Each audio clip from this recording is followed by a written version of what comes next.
Hello folks, I hope you're all doing well. It's getting towards that time of year again where everything up here, it's just a bit of a mess and it's really annoying me. You might have noticed there was no video out last week, so it's been a couple of weeks since something's been on the channel, but everything's just messy. It's messy in here, it's messy out there. The beds that had all the stuff in growing throughout the sort of spring and summer all really need sorting out, ready for coming into the winter there. So some of them will get put to sleep, some of them will get some garlic, some shallots, some things like that put in them. I've got some broccoli that should do all right over the next few months. It's going to go out there as well.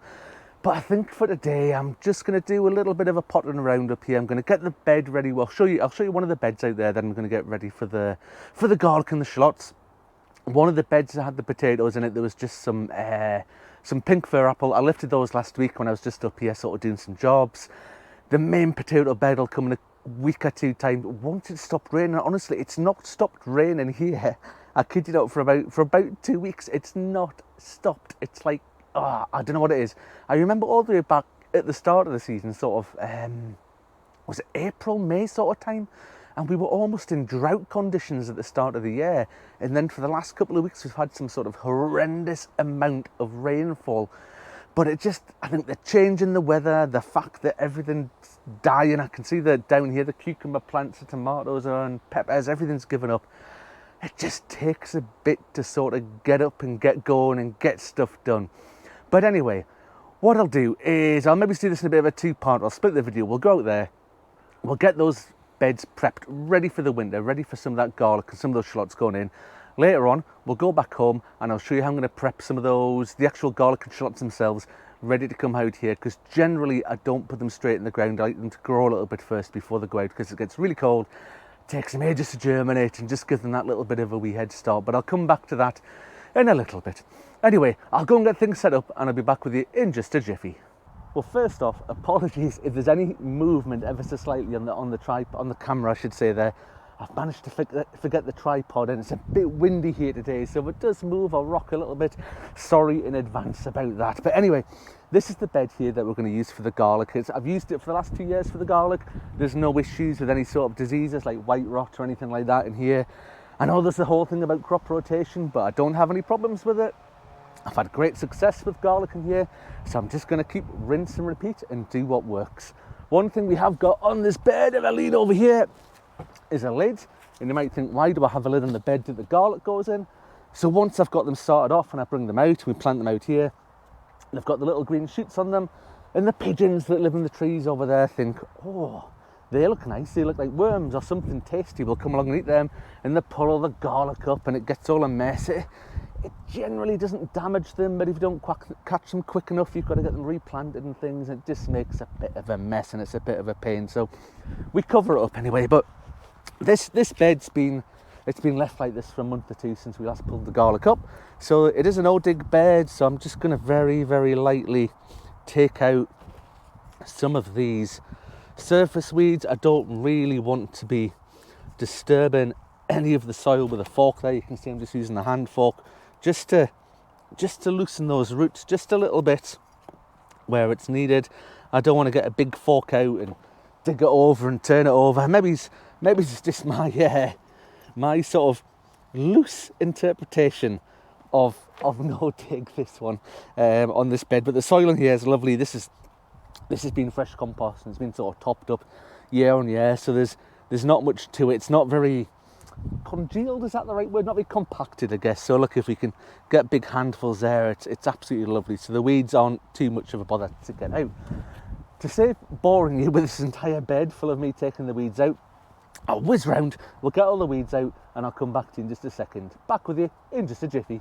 Okay, so hopefully that's all the weeds out of this bed. I mean, it's a tiny little one there. I'll never get them all. It'll never be 100% perfect, and undoubtedly it's probably covered in weed seeds anyway. And when the weather gets a bit warmer there in the springtime, we'll see lots popping up in between. So, like I mentioned before, there's one there. Look at that. It's this bed was used earlier this year, sort of into last year, for the garlic there. So a lot of nutrition is going to be taken out of the soil, and for the garlic it's pretty simple at the moment, because it's going to be another month or so, I reckon, before the garlic goes out, before it's at a size that I'm happy with it. So once we're into sort of maybe it's the middle of November-ish sort of time, that's when I'll come and put the garlic out there and the shallots. But I'll come to this when we're back home. I'll come to the shallots, but I'm just gonna sprinkle quite liberally just some of these chicken manure pellets there. And over the next few days, as it rains, as the rain comes, and I can guarantee it'll come because there's loads of it about at the moment, it's going to break that down and start putting that nutrition back into the soil. When I come to put it out properly, there will be more nutrition goes into the soil, but I'll come to that then. But that's pretty much all there is to it at the moment. So what I'll do, I'm going to grab you on the handheld, show you a couple of things around here, and then we'll head home later and we'll do some more chat there around about the garlic and the shallots and how I'm going to prep them. So back with you in just a jiffy. And I'm back, and just as I'm back, one thing to show you there, look at these poor geese up there in the sky. Hopefully you can see them. Maybe, if I've got the camera right, they're all battling against the wind and you can see them getting blown over there, which maybe shows you just how bad it is here at the moment with the wind. So hopefully it's not playing havoc with the microphone too much and you can hear me okay, but let me spin you around again. So here's this bed that we've just been playing about with there, and you can see the chicken manure and whatnot in there. So the rain's going to come along, break that down. And let's just have a look. Everything's, you see, look at the paths up there, and there's mess here, and there's some beetroot there that's bolted, and everything's just a bit messy, you know what I mean? And let's have a look over here. This bed here, this really annoys me. Let's have a look at this, right? So this is where I grew the onions, and all the weeds are now grown through the holes where the onions grew. That's annoying, but it just needs sorting out, honestly. There's mess everywhere. The paths need doing. There's weeds coming up through the paths. I need new wood chip and all that everywhere. It's just getting everything's just a bit tired after a long summer, and it needs sorting out. And it's a bit annoying at this time of year when you come up and everything just looks it's a bit grey, it's a bit dull, and there's loads of manual sort of jobs to do like that. Loads of stuff that just needs sorting. Like, let's show you this one, another one here. This is the bed that I took the pink fir apples out of. So it needs hold over to break up those weeds. It's going to get covered up with black plastic over the winter. There's a path down the middle here that needs new wood chips on. Look, it's absolutely bare, although I have put some new ones down the side there. You can see the wood chips down the side. This bed here, this is the main potato bed. It's still full of potatoes. It's also full of weeds, but they'll be getting dug up over the next week or so. But I just thought I'd give you just a little bit of a look around of all the stuff I'm dealing with at the moment, and it's just a bit meh. It's a bit rubbish.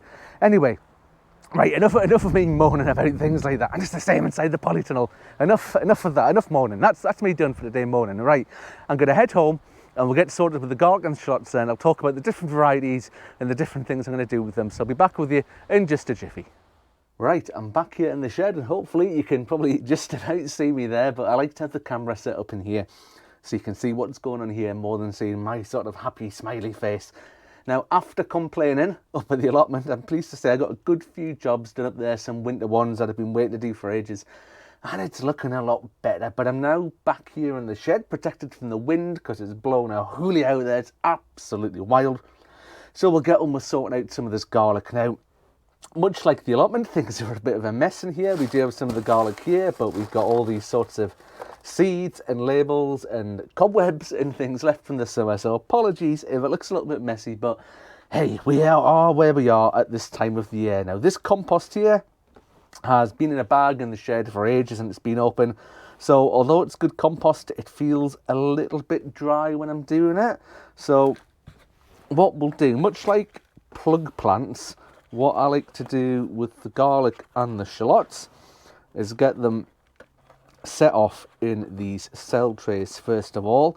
And before I fill this one to the brim with compost, this is one of these ones from, what are the company called now? Container Wise, that's it, Container Wise. And it's sort of it's more of a solid plastic than the sort of flimsy, flexible sort of ones that you get from the garden centres or Amazon or wherever, and they're a few quid more. I don't remember the price exactly of them when I got them, but they're absolutely brilliant. They're a bit firmer, they're a bit stronger, and they're hopefully going to last for a lot of years. So although it's, you know, it's thicker plastic, it's, you know, you look at that sort of single use and whatnot and things like that This is hopefully going to last me, I reckon, at least 10 years these trays will last for, if not longer.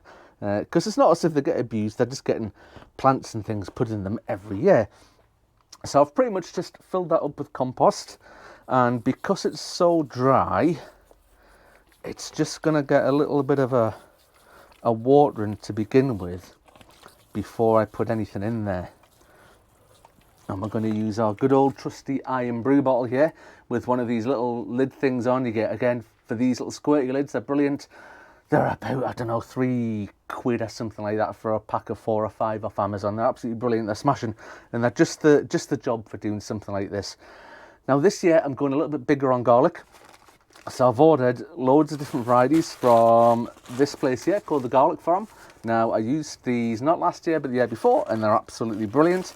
And I've got loads of different varieties, and if you bear with me for a second there while I disappear, I have got the list here, and though it doesn't tell me on the list which ones they are, which is helpful, but each of the bags has got it printed on. But I tell you what I'll do, rather than me read through each of the bags, in the description down below I'll put a list down there of the different varieties that I'm going to do this year. And I'll do 1 round of shallots and 1 round of garlic in here, because all the others are going to be exactly the same. There's about 8 different varieties altogether, so I'll not take you through that sort of step by step and bore you there. So this one here, if we have a look on the bag, I'm sure it does tell me somewhere, garlic seed variety. Oh, I should have put my glasses on. Caulk Wight, that's this one. So we'll see what that one's like. And it's just like a normal sort of bulb of garlic that you'd get from the shop, really. And all I'm going to do is get rid of all the... I'm not going to get rid of all the skin. Some people get rid of all the skin, and it's a bit of a pain, to be honest, to get rid of all of it. It's not really necessary, but what I'll do is take off pretty much most of the flaky sort of outside bit, you know, the bit on the very edge, the dead soft, dead flaky bit that's easy enough to peel off like that. And you can see we've got all the little individual cloves there that we're going to plant out into our cell tray. So again, we'll just snap them off, and again, just by hand, they come off dead easy, dead early. I mean, some people faff on with that end of it there and sort of snip away and stuff like that, and snip away there. I've never done it.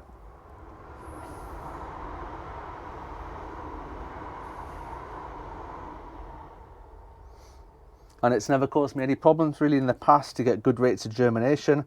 And all I'm going to do, it's that side down, that side up. It might seem obvious, but it's only obvious if you know if you know it. So I'm just going to push them into each of the cells there, and I'm probably pushing it around about halfway in, thereabouts. Maybe it's a half, maybe it's, I don't know, maybe it's 2/3 thereabouts. Not, you know, it's not an exact science, this. It's not when we're doing this. And what we'll do at the end of putting this one here, we'll see how many cloves we've got from this particular bulb, and we can see what the germination rates are going to be like. And that's one of the good things about doing these sort of vlog videos and things like that all my information is stored there, and I don't have to write anything down. And it's an easy one to remember. Look, we're even going to put this tiny little one in and see what happens with that. So let's have a count here. 4, 8, 12, 13, 14, 15. So we've got 15 cloves off that one bulb. I mean, these 3 at the end here are absolutely tiny. So we'll see how well they grow now. But what I'm going to do, I'm going to write a quick label out, and I'll not bore you with me writing the label out, just so I know which is which in here, because usually I'm absolutely terrible at labelling things. So I'm going to make sure we've got a label on it and I know which variety this is. And again, with 8 different varieties, it's going to take a bit of keeping track of. And what you'll see over the next few weeks, I'll keep you up to date. Like I say earlier on in the video, maybe I'm aiming for mid-November to put this out. And the big green shoots will come out the top here, and it should form a really nice sort of root system in there. So we'll fill this up with garlic, and I'll be back with you in just a jiffy there when we do the shallots. Right, now it's time for the shallots, and I've got another one of these container-wise cell trays, and I'm hoping I've got enough compost here. I think I might run out, because it means splitting a new bag open if I don't have enough here. I thought I'd put enough. Let's just see if we can make it stretch far enough. Let's scoop it all up. Let's get it right from the back there. And down here, I'm on. Oh, borrowed time with this. Oh, let me see. Let's get it all in the corner there. Oh, just about. We'll just dab it down again with our fingers there. I'm not really compressing it. I'm just pushing it down just enough so it's firm. And what that also helps to do is it identifies any cell trays as well that might have air gaps in them or something like that don't quite have as much compost in them as all of the others. Now I think that's just about it. And as before, because this compost is a bit dry, like I say, it's been in the shed for a while here, sort of opened up in the bag, so it's not really retained a great deal of moisture. We'll just give that not a soaking, but just enough that'll soak down into the compost there and get that sorted. Now these shallots, I had no intention of buying them, but then I spotted them on the website of the garlic farm. And again, I'll pop a link down there so you can see the place that I went to. And apparently these are a gourmet French shallot. And when I saw that, I couldn't resist getting some to grow. And it's come in the bag, and there's absolutely blowing millions of them in the bag. And the variety is Echalot Gris. There you go. That's my French accent for you. And just to show you in the bag there, that bag's torn. Let me just show you. Look, there's absolutely loads in there. There's easily enough, I reckon, to fill this cell tray. And I'm just going to pretty much do what I did with the garlic. And it's just slowly but surely pushing these into the cells. And we'll go through and fill up this entire cell tray. Now, what mistake I have made here is I think the cells in the cell tray I'm using here are maybe just, I don't know, I probably could have done with the next size up for these shallots, but I've started, so I'm going to finish. So we are where we are with them. I'll try and put when I pull the bigger ones out the bag there, I'll try and put them on the outside.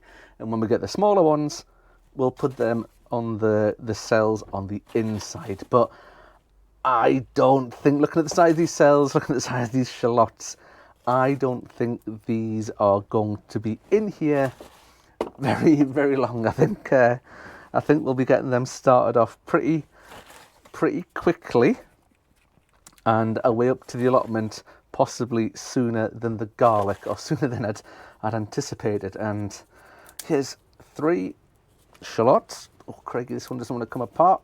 Stuck together. Oh, I think these ones are welded together. Goodness me. No, right, we'll put that there. I'll get a knife or something, and we'll cut that up and separate it there. Again, I mean, I could put these straight in the ground, but I find that when I've done that in the past with garlic or shallots or onion sets or whatever, if you put them straight in the ground, and especially at this time of year, I just find them really, really slow to get going. And I guess because it's cold and there's not as much light and things like that. So I just like to give them a little bit of a head start. And whoops, nearly, there's one for the bloopers reel if that whole thing get tipped up. I just like to give them a little bit of a head start in the cell trays. And once they're out in these cell trays, I've got a couple of little wooden greenhouses out there. They'll go and sit out there, and it just gives them a little bit of a boost, a little bit of a sort of gets them going nice and quick, ready to go outside over the winter. And they will go out over the winter again.